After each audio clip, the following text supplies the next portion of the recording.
Jean-Pascal Ndong, vous êtes journaliste, vous êtes également à la tête d'entreprise, vous avez été à la tête donc d'organes de communication au Gabon. Vous visitez le blog d'Alice et vous avez fait dans le cadre donc de votre profession une communication hier. Pouvez-vous nous en parler? D'abord, bonjour. Bonjour. Bien, je commencerai d'abord par te féliciter. Merci. Je me permets de te tutoyer parce que je te connais depuis des années. Nous avons travaillé ensemble pour le travail que tu fais sur ce blog qui est un travail très intéressant.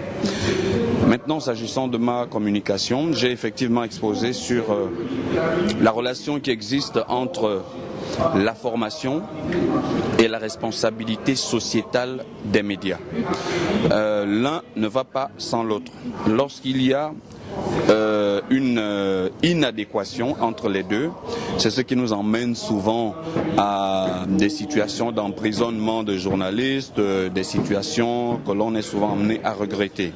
En somme, c'était pour démontrer qu'un journaliste qui est bien formé remplit son rôle de responsable sociétal parce qu'il travaille pour la société.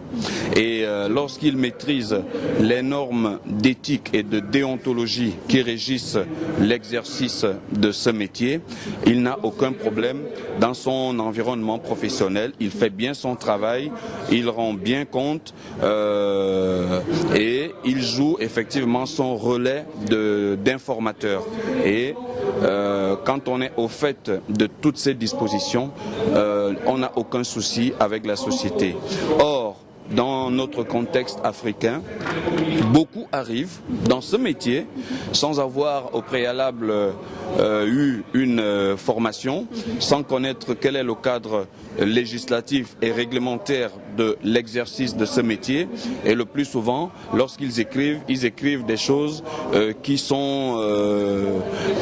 constituent après des délits. Donc aujourd'hui, c'est vrai que nous luttons pour dépénaliser les délits de presse, mais quelque part, il faut être intellectuellement honnête lorsque nous avons souvent eu des situations où des journalistes tombaient sous le coup des délits de presse, c'était parce qu'il y avait un problème de formation au départ. D'accord, donc il s'agit aussi de prôner un journalisme responsable. Bien sûr, le journaliste est un responsable parce que nous avons une lourde mission. Nous avons une mission d'informer. Un journaliste peut éviter une guerre sur les états généraux, je peux dire que ça se passe bien.